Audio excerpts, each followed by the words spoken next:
हमारी अभी chief election commissioner और दो जो अन्य इलेक्शन कमिश्नर हैं उनसे मुलाकात हुई। हमने इस बात की बहुत चिंता जताई कि ऐसा लग रहा है कि इस देश का इलेक्शन कमीशन अब न्यूट्रल नहीं रहा है, अनबायस्ड नहीं रहा है।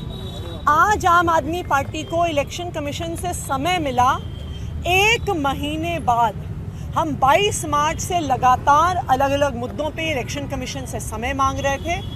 आज जाके एक महीने बाद हमें समय मिला। जो दूसरी हमने चिंता जताई कि जब भारतीय जनता पार्टी कंप्लेंट करती है, कोई शिकायत करती है, तो तुरंत नोटिस आम आदमी पार्टी को दिए जाते हैं, विपक्षी पार्टियों को दिए जाते हैं। लेकिन हम एक महीने से भारतीय जनता पार्टी के कंटेंट पर ऑब्जेक्शन कर रहे हैं, कोई एक्शन नहीं हुआ है।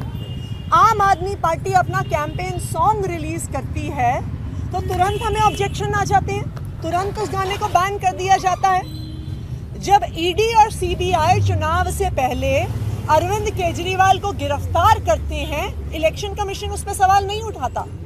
लेकिन जब हम उनकी गिरफ्तारी पे कैंपेन सॉन्ग बनाते हैं तो इलेक्शन कमीशन को उस पर ऑब्जेक्शन है। हम तो बस यही चाहते हैं कि इलेक्शन कमीशन न्यूट्रल रहे, बायपार्टिजान रहे। जो आज इलेक्शन कमिश्नर्स हैं ये टीएन शेषन जी के उत्तराधिकारी हैं। जिस तरह टीएन शेषन जी ऊंचाइयों पे फ्री एंड फेयर इलेक्शंस को लेके गए, हमें इस बात की चिंता है कि आज के इलेक्शन कमीशन को इस बात के लिए ना याद रखा जाए कि उनके टेन्योर के दौरान फ्री एंड फेयर इलेक्शंस नहीं हुए और देश तानाशाही की तरफ बढ़ा। देखिए, आज तीनों इलेक्शन कमिश्नर साहब सामने बैठे थे। हमने बहुत पॉइंटेड बात उनसे पूछी। हमने कहा कि सर, पूरी दिल्ली में करीब एक महीने से भारतीय जनता पार्टी द्वारा ऑब्जेक्शनेबल भद्दे होर्डिंग लगाए गए हैं और विपक्षी नेताओं को चित्र द्वारा गलत तरीके से दिखाया गया है। हमने आपको ये कंप्लेंट करीब एक महीने पहले की, आपने इस पे क्या कार्रवाई की? तो वो बोले क्या कार्रवाई की ये हम बताने के लिए बाध्य नहीं है।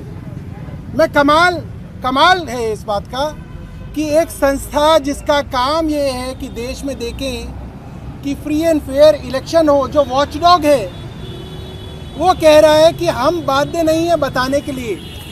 तो मैंने कहा कि साहब, आप उस पर कब तक एक्शन लेंगे? क्योंकि चुनाव को एक महीना तो गुजर गया, एक महीना और गुजर जाएगा तो चुनाव खत्म हो जाएगा, तो कब लेंगे?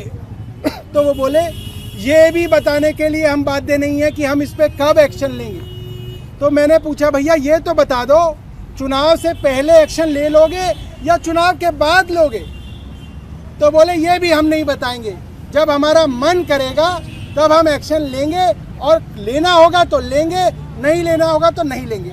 तो हमने उनसे पूछा, भाई आप इतना बता दीजिए, अगर इस तरीके के भद्दे होर्डिंग लगाने अलाउड हैं तो हम भी लगा लेंगे। तो बोले फाइन। मैंने कहा सर, इस फाइन का क्या मतलब हुआ? कह रहे मैंने बोल दिया फाइन। मैं हैरान हूँ और मैं चाहूँगा अगर इलेक्शन कमीशन इस तरीके की सीसीटीवी रिकॉर्डिंग करता हो तो वो पूरे देश को दिखाएं कि किस तरीके से इलेक्शन कमीशन साफ कंप्लेंट्स पे भी एक्शन लेने के लिए तैयार नहीं है। कब एक्शन लेंगे ये बताने के लिए तैयार नहीं है।